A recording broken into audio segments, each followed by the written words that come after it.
Olá pessoal, estamos iniciando o programa Alegria de Viver, estudando, fazendo a leitura e comentário do livro Boa Nova. Espero que vocês estejam apreciando esse livro que traz sempre mensagens muito bonitas, que nos remete à época de Cristo. Então vale a pena, se você não conhece, conhecer e assistir os capítulos anteriores. Hoje nós estaremos entrando num novo capítulo que vai falar sobre o perdão.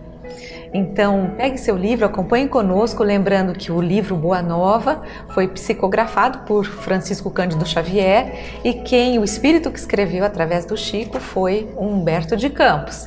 Então vamos em frente, eu sou Solange Godoy, junto com André Luiz Ruiz. Como vai, André? Oi, Solange. Oi, queridos irmãos, queridas irmãs. É um convite que sempre renovamos aqui, a sua participação nessas novas orientações, que na verdade são antigas, não é? Porque estamos falando do tempo de Jesus. Porém, agora com o entendimento das leis espirituais, que facilitam a compreensão dos porquês, dos paraquês, isto se torna uma nova forma de entender tudo que Jesus falou. Portanto, sem qualquer modificação do conteúdo da sua mensagem, agora nossa mente pode abrir-se para captar todas as diversas facetas daquilo que ele nos estava ensinando. E é isso que nós vamos ver hoje mais uma vez no capítulo 10º, cujo título é o perdão. Vamos lá então acompanhar a leitura deste maravilhoso capítulo? Vamos em frente.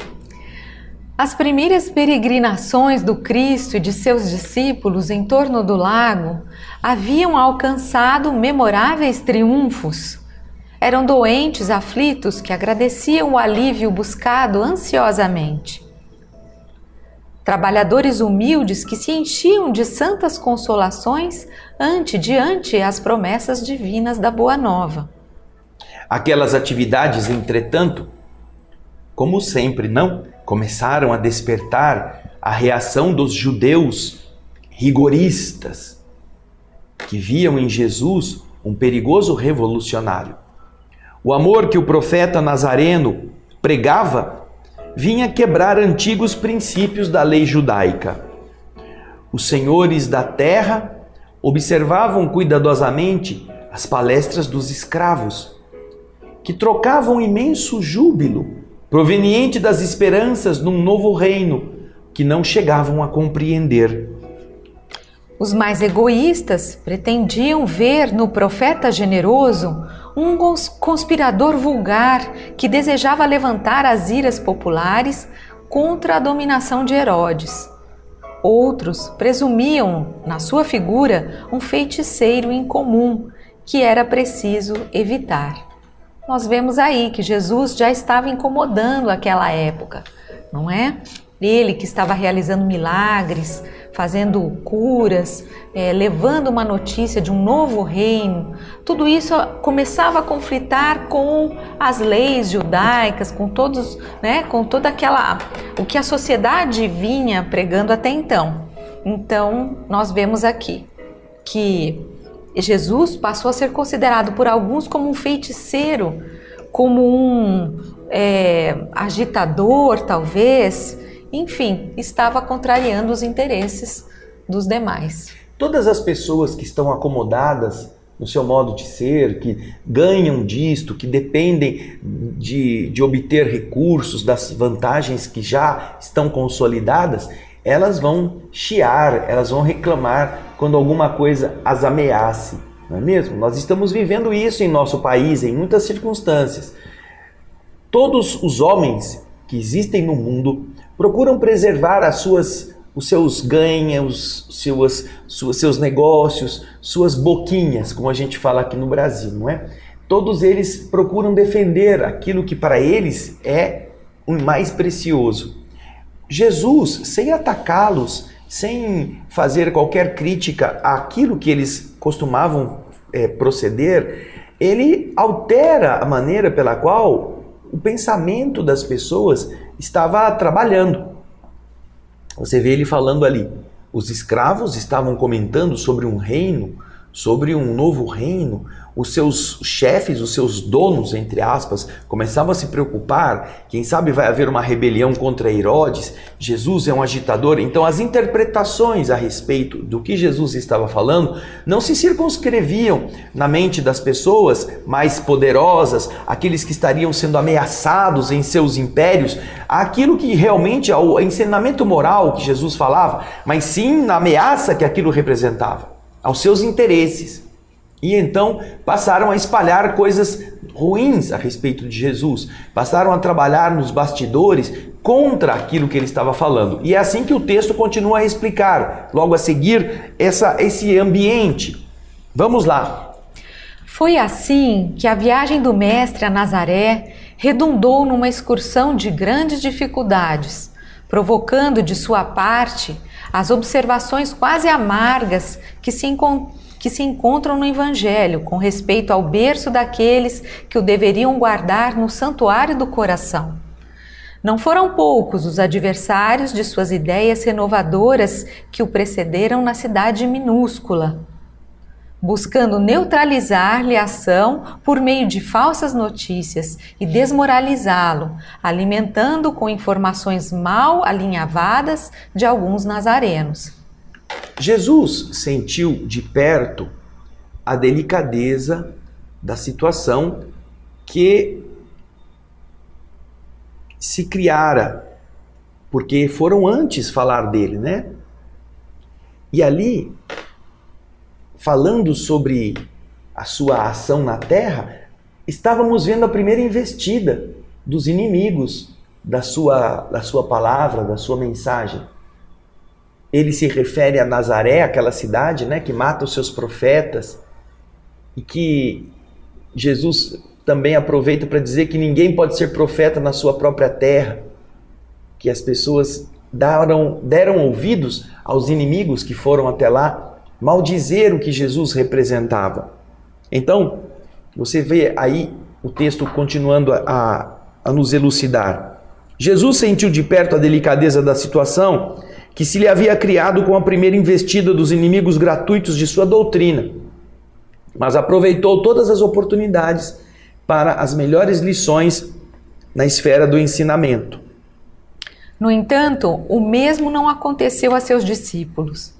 Filipe, Simão, Pedro chegaram a questionar seriamente com alguns senhores da região, trocando palavras ásperas em torno das edificações do Messias. As gargalhadas irônicas, as apreciações menos dignas lhes acendiam no ânimo propósitos impulsivos de defesas apaixonadas. Não faltavam os que viam no Senhor um servo ativo do espírito do mal, um inimigo de Moisés, um asceta, um adepto, um partidário de príncipes desconhecidos, príncipes estrangeiros, ou de traidores ao poder político de Herodes Antipas, o rei dos judeus. Tamanhas foram as discussões em Nazaré que os seus reflexos nocivos se faziam sentir fortemente sobre toda a comunidade dos discípulos. Pedro e André advogavam a causa do mestre com expressões incisivas e sinceras. Tiago aborrecia-se com a análise dos companheiros. Levi protestava, expressando o desejo de instituir debates públicos, de maneira a evidenciar-se a superioridade dos ensinos do Messias, em confronto com os velhos textos.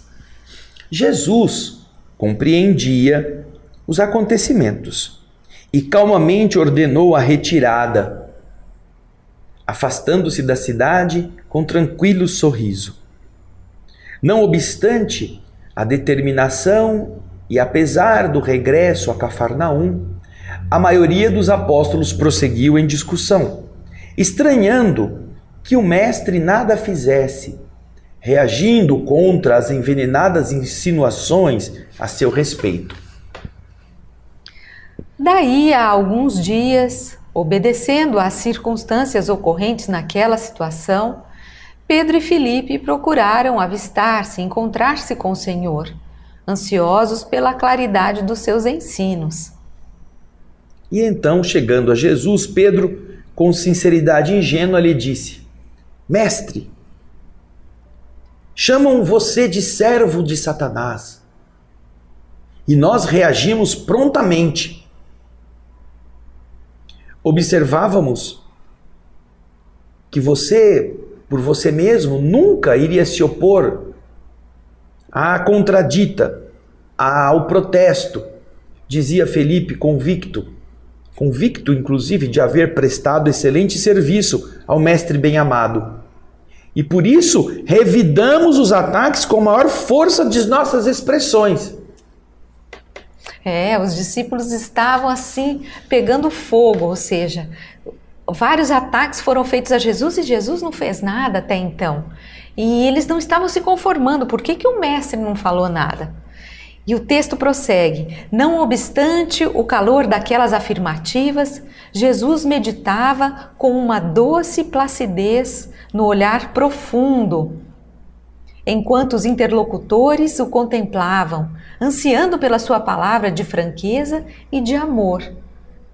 Afinal, saindo de suas reflexões silenciosas, o mestre interrogou: por acaso poderemos colher uvas nos espinheiros?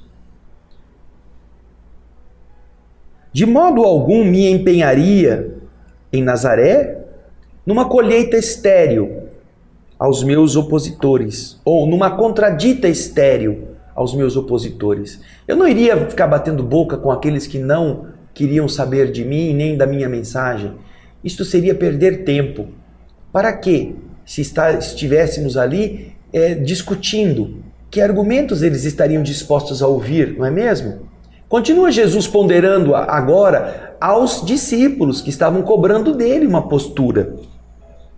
Eu procurei, contudo, ensinar que a melhor réplica, a melhor resposta é sempre a do nosso próprio trabalho, do esforço útil que nos seja possível.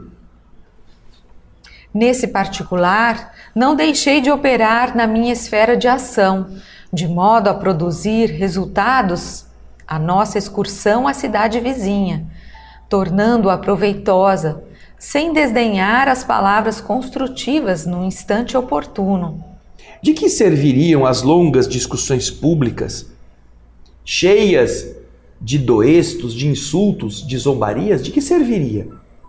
Ao final de todas elas, teríamos apenas menos ou menores possibilidades para o triunfo glorioso do amor e maiores motivos para a separatividade e odiosas dissensões.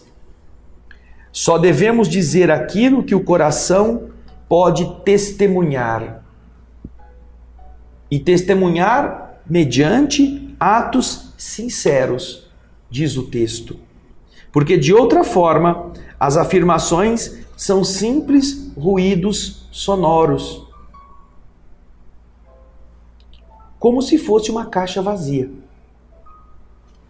Mestre, disse Filipe, quase com mágoa, a verdade é que a maioria de quantos compareceram às rogações de Nazaré falava mal de você.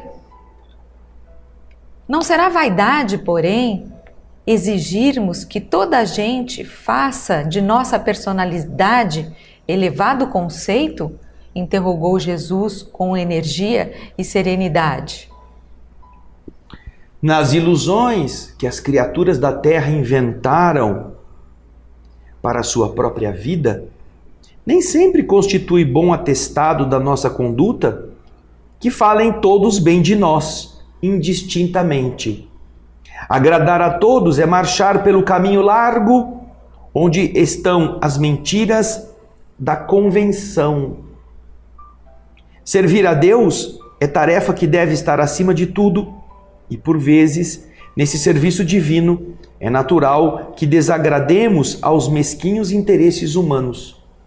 Filipe, você sabe de algum emissário de Deus que fosse bem apreciado no seu tempo? Todos os portadores da verdade do céu são incompreendidos por seus contemporâneos. Portanto, é indispensável consideremos que o conceito justo é respeitável, Mas, antes dele, necessitamos obter a aprovação legítima da consciência dentro de nossa lealdade para com Deus. Vejam que interessante essa advertência do Divino Mestre. Será que nós querermos ser aplaudidos, ser elogiados, não significa vaidade nossa? Pergunta Jesus. Não é desejar que o nosso modo de ser seja enaltecido? Quando as pessoas nos caluniam, nos injuriam, até por inveja, até por despeito, nos ofendermos com isso não é ser tão leviano ou ser tão imaturo quanto aqueles que, não tendo outros argumentos práticos de coisas feitas no bem, preferem mentir para contaminar os outros? Preferem diminuir os bons exemplos para depois imputar culpas de pessoas levianas, como se as interpretações daquilo que estavam falando ou fazendo devessem acompanhar a acridade, a acidez dos que não concordam com elas? Todos os que combatem os vícios terão como inimigo aqueles que vendem bebidas, que vendem drogas, porque estes ganham da fraqueza humana. Será anormal que um produtor de venenos apoie aqueles que combatem estes venenos. É anormal. É mais comum que aqueles que não querem perder os seus privilégios ataquem aqueles que são a fonte que combate, no fundo, a manutenção desses mesmos privilégios. E este ataque ou é verbal, ou é de ameaça, ou é de atentado contra a vida, como fizeram com Jesus. Por fim, conseguiram acabar com ele, imaginando que com isso poderiam terminar com aquilo que ele estava colocando, ensinando a ignorância humana a ser diferente.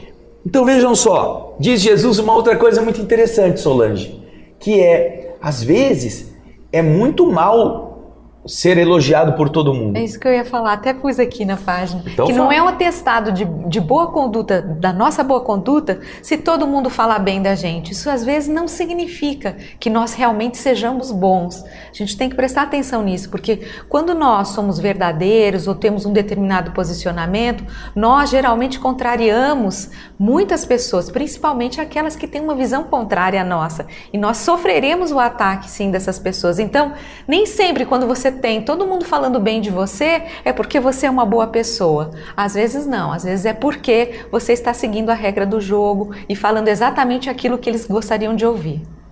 A lisonja é uma das formas mais baratas e mais, vamos dizer, mais traidoras de se conseguir interferência naqueles ideais puros.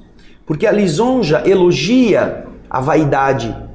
E quando a pessoa vaidosa aceita este elogio e cede porque está sendo aplaudida ou porque está sendo enaltecida, aquela pessoa que se colocou como o lisonjeador sabe que agora tem um domínio sobre o lisonjeado, ou pelo menos uma influência, porque o lisonjeado vai lhe ser grato, vai esperar que ele sempre assim se conduza, que sempre ele esteja a enaltecer-lhe, porque é desta forma que muitos indivíduos que querem interferir, que querem se tornar importantes, se conduzem. Eles começam a lisonjear, a elogiar, a falar bem para que aquele que está sendo objeto dessas apreciações depois fique tão agradecido que transforma o indivíduo no seu amiguinho e faça dele um ser de confiança, só porque diz o que ele gosta de ouvir.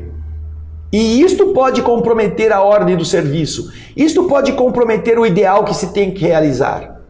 Quando você precisa fazer com que preguiçosos aprendam, você não pode dar a eles o direito de não fazerem nada. E é natural que, se você exige que eles trabalhem, Os que querem entender que é importante trabalhar, aceitam, mas os que não aceitam isto, pulam fora e dizem que a pessoa é uma pessoa despótica, que a pessoa é uma pessoa muito exigente, que ele é grosseiro, que ele não presta, que é isso, que é aquilo, que é aquilo, que é aquilo. Porque eles precisam arrumar uma desculpa para poderem sair daquele tipo de experiência sem dizer que foram fugir porque eram preguiçosos. Sem assumirem que eles não queriam se submeter àquilo que era necessário. Os ideais do bem exigem esforço, exigem renúncia, exigem desprendimento, exigem autoanulação, por amor ao outro. Mas quem é que aceita isto? Quem é que gosta disso? O trabalhador, às vezes, está disposto no começo, mas depois que passa a euforia, às vezes, hoje eu não quero ir não, hoje está chovendo, hoje eu quero ficar em casa. Sim, mas e o dever? E a situação de você atender as pessoas? Não, é muita coisa para eu fazer. Esse trabalho de Jesus me toma muito tempo. Eu queria só uma coisa light, né, Solange? Eu queria um negocinho assim, sem muito compromisso. Eu queria passar um tempo fazendo o bem e depois continuar a ser mesquinho, a ser contador de dinheiro, a ser negociante. Isso que eu gosto. De vez em quando eu rezo, mas rezo até para proteger os golpes que eu dou. Então, quando você vai e encontra um lugar em que você tem que ouvir que o que você faz é errado porque está dando golpe nos outros, é claro que você não vai gostar disso. E é melhor ir embora. É isso que Jesus está falando para ele. Então, ser elogiado por todo mundo não é uma boa política. Ao contrário, é melhor que alguns falem mal porque se sentiram incomodados com aquilo que estiveram ouvindo. Mas antes da gente ir para o intervalo, nós vamos deixar para você a fala de Simão. Não é? Simão faz uma pergunta. Vai lá, Solange. Mestre, vamos acompanhar com a gente aqui a leitura. Mestre, disse Simão Pedro que porque Simão Pedro estava profundamente tocado. Então ele diz o seguinte: nos acontecimentos mais fortes da vida, nós não devemos então utilizar as palavras enérgicas e justas?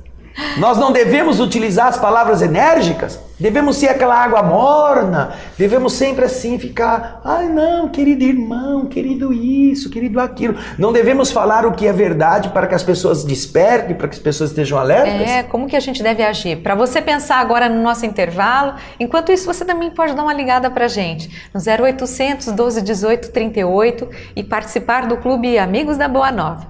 Daqui a pouquinho estaremos de volta. Até lá!